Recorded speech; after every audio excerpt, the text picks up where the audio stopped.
welcome to NTD China News. I'm Karen Chang. Making headlines this Tuesday, April 16th. China says the US is behind tensions in the Asia-Pacific. Beijing looks at the Arctic, signing a free trade agreement with Iceland. And Taiwanese lawmakers raise concerns over plans for a Beijing liaison office. China's ambitions to become the central player in the Asia-Pacific regions has been frustrated by the US's pivot to Asia. And although the two countries are allied on the surface on issues like the global economy and containing North Korea, just under the surface is a vein of frustration and mutual suspicion. It was a thinly veiled attack on the United States. China's Defense Ministry Spokesman Ying-jeou said today that some countries, quote-unquote, were making tensions in the Asia-Pacific worse, and he wasn't talking about North Korea. The criticism of the U.S. comes as the Chinese regime released a defense white paper. For the first time, it spelled out the size and strength of China's People's Liberation Army. Clearly unnerved by the U.S. military shift to the Asia-Pacific region, China says the U.S. has emboldened many of its neighbors, like Japan, the Philippines, and Vietnam. The Chinese regime has been locked in sovereignty disputes with these countries, and when the smaller neighbors also rely on China for things like trade, the competing claims are a source of frustration. With the U.S.'s increasing presence, the Philippines in particular have been more aggressive in defending its borders. Last week, it arrested several Chinese fishermen found illegally fishing in Philippine waters. The U.S. has also been supplying Taiwan with military hardware for years. The Chinese regime considers Taiwan a breakaway province. It has vowed to claim the island by force if necessary. And of course, there's North Korea. As Pyongyang turns its threatening gaze towards South Korea, Japan, and the United States, Ying-jeou says the U.S. military drills in the region has only made tensions worse. As the U.S. shifts its focus to the Asia-Pacific, the Chinese regime has been boosting its military spending and trying to modernize its naval fleets. But the regime says the buildup is only for peaceful purposes and national defense. China has long had its eye on the Arctic Circle as a shipping route from the mainland to Europe, and now the Chinese regime may be one step closer to gaining greater access to the all-important passage after signing a free trade agreement with Iceland on Monday. While the agreement mainly focuses on fish exports from Iceland, there is much more at stake. China and Iceland have signed a free trade agreement to increase fish exports from Iceland Monday. That comes while Icelandic Prime Minister Jóhanna Sigurdardóttir is on an official visit to the mainland. The free trade agreement with Iceland is the first one signed by China with a European country. Iceland's Prime Minister hopes to enhance trade, investment, terrestrial heating, geoscience, Arctic pole and environmental protection. Although Iceland has a population of less than 60,000, Arctic waters near the nation are especially important to Beijing due to the shipping route it could secure across the Arctic Circle. Travel through the Arctic Circle could cut shipping costs to Europe by as much as 30%. Arctic glaciers are constantly melting, so in the time ahead it may become a very important passage for Beijing as it exports to Europe more than anywhere else in the world. Also in the Arctic Circle are deposits of rare earths and oil. Right now, much of Beijing's oil imports come via the pirate-infested Malacca Straits between Indonesia and Malaysia. Iceland also reiterated its support for China to be an observer of the Arctic Council, which is an intergovernmental body that sets policy for the region. Member states include the US, Russia, Finland, Canada, Denmark, Iceland, Norway, and Sweden. China and Taiwan have been growing closer under Taiwanese President ying-jeou. Currently, cross-strait ties are at an all-time high, and they could be getting stronger. Taiwan is in the midst of approving a China-Taiwan liaison office in Taipei, but not everyone thinks it's a good idea. A China liaison office could be set up in Taiwan, and some are voicing concern. Taiwan's cabinet gave preliminary approval to the office last Thursday. The head of the Mainland Affairs Council, Wang Yichi, said he was optimistic the office could be set up by the end of next year. Supporters for the consulate-like office say it will help improve cross-strait ties, but some Taiwanese lawmakers are concerned that it will not be mutually beneficial and will open Taiwan up to mainland spies. This is a one-sided most favored nation agreement. The one-sided preferential treatment benefits only the mainland China side. That's why we are against the signing of the agreement. Under the preliminary discussions, the liaison office could have immunity from Taiwan's civil and criminal jurisdiction. With at least 9 Taiwanese people having been arrested in recent years for spying for mainland China, some lawmakers are worried the office could create a legal loophole. It is absolutely a door of convenience for China to gather intelligence. What we are doing is letting bandits come into our land. Other opponents argued that the office will not have any real diplomatic purpose and could even be used to meddle in Taiwan's internal affairs. China is expected to offer a similar institution to Taiwan in Beijing. China sees Taiwan as a breakaway province since the civil war between the Communist Party and the Kuomintang Nationalist Party in 1949. The Chinese regime aims to unite Taiwan with the mainland, saying in the past it will do so by force if necessary. And coming up after the break, more concerns that China's growing debt is creating a risky economy. Why people in China and Hong Kong are making a mad dash for gold. And this man just wanted to check what was underneath the bell, but he got a bit more than he bargained for.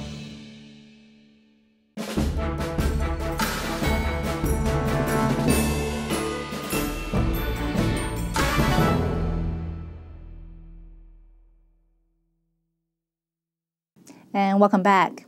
Global market watchers are taking stock of the growing debt in China's economy. Last week, Fitch Ratings cautioned against non-transparent local government debt and lowered one of China's key credit ratings. Today, another international agency took similar steps. China's burgeoning local government debt and shady underground lending banks continue to pose a risk to the country's economy. Today, Moody's Investors Services lowered its outlook for the Chinese economy from positive to stable. In a statement, Moodys said high borrowing by China's local government and growing bank lending were sources of concern. These were the same reasons given by Fitch Ratings last week when it cut China's long-term currency credit rating from AA- to A+.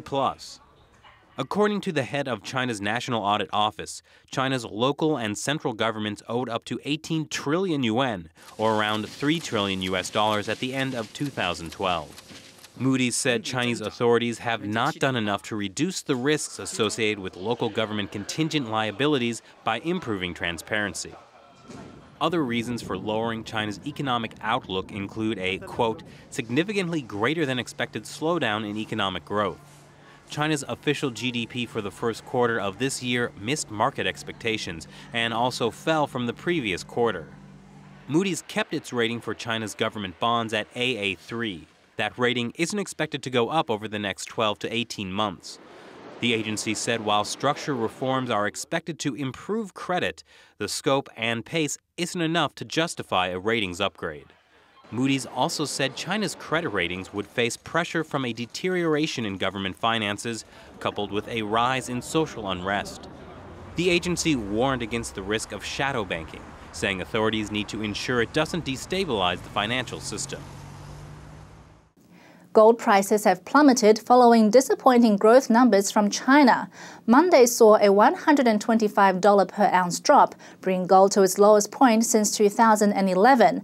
But while people in the US and Europe have been rushing to sell off their gold, in China, gold couldn't be hotter. According to reports coming out of Shanghai and Hong Kong, people are flocking to jewelry shops not to sell but to buy gold, with some shops selling out of their gold stock.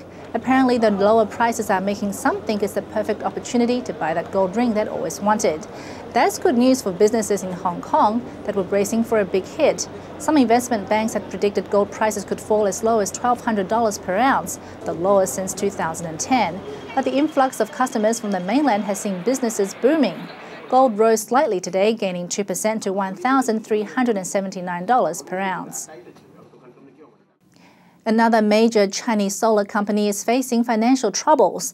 LDK Solar said it missed a $23.8 million bond payment yesterday because of a, quote, temporary cash flow shortage. Last month, Suntech Power Holdings filed for bankruptcy after failing to make a $541 million bond payment. It was China's largest solar panel manufacturer. Today, LDK's German-listed shares were down by 26% after falling about 10% on the New York Stock Exchange yesterday. Similar to Suntech, LDK accumulated a large amount of debt.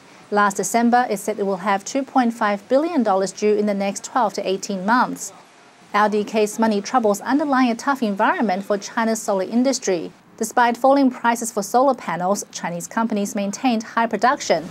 They continue to borrow with the aid of state-run banks, creating a mountain of debt not easy to pay off. LDK said it has managed to negotiate a delay in payment for $16.6 million, but the remainder is still outstanding.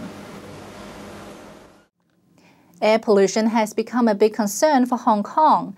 Many residents are worried poor air quality will affect the city's competitiveness in the business sector. Others are worried about the impact on their health. Hong Kong recorded its worst day of the year for air pollution on Monday. Residents were advised to stay indoors and limit physical exercise. 2 roadside monitoring stations in Mong Kok and Central recorded pollution indexes at severe levels of 205 and 210 respectively. Half a dozen stations in areas with less traffic recorded very high levels between 103 and 140. The high pollution readings were reportedly caused by a lack of airflow around Hong Kong's skyscrapers. The trapped pollutants covered the harbour in smog, and Hong Kong Island's skyline was barely visible from Kowloon. English teacher Lee Faulkner decided it was a good day to wear a face mask. No, the reason I'm wearing it is because the pollution here in Hong Kong is dreadful today, appalling. The worst I've seen it in the 2 years I've lived in the city. Over the past few years, many Hong Kong residents have been concerned about the effect of poor air quality on health and business opportunities. A local business owner says the pollution is becoming a bigger problem. But of course, the pollutions keep going worse in Hong Kong already, yeah. Because of the traffic, because of everything, so many people are using different chemicals, so makes the pollution even worse. Yeah. According to Hong Kong University's Headley Environmental Index, 322 people died in the Special Administrative Region due to the effects of air pollution in March alone. Hong Kong Chief Executive Leung Chun-ying has promised to address the problem. He proposed in January to phase out over 80,000 diesel vehicles. New emission reduction targets were also set with neighbouring Guangdong province home to tens of thousands of smog-producing factories. Beijing has recorded air pollution levels mostly above very unhealthy and hazardous since the beginning of this year, and authorities in Macau recorded the highest level of air pollution in over 2 years on Tuesday.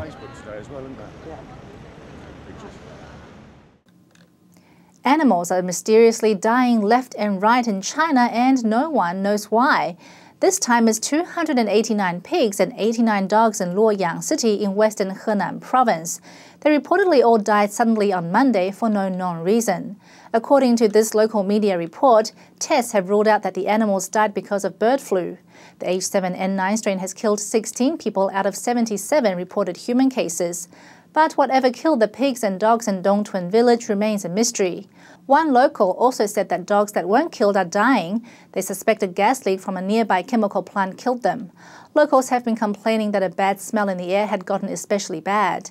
The mysterious animal deaths follow close on the heels of the sudden appearance of 16,000 pig carcasses in a major Shanghai river, over 1,000 birds and ducks turning up dead throughout China, and a quarter of a ton of dead fish washing up also in Shanghai.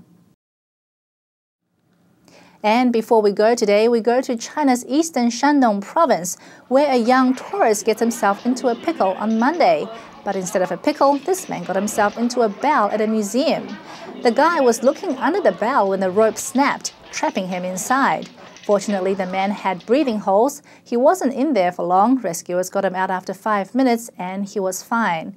But the same can't be said for this little girl in Guangxi province. On Sunday, this little one got stuck between a rock and a hard place. She was playing with some friends when she got her head stuck between 2 walls.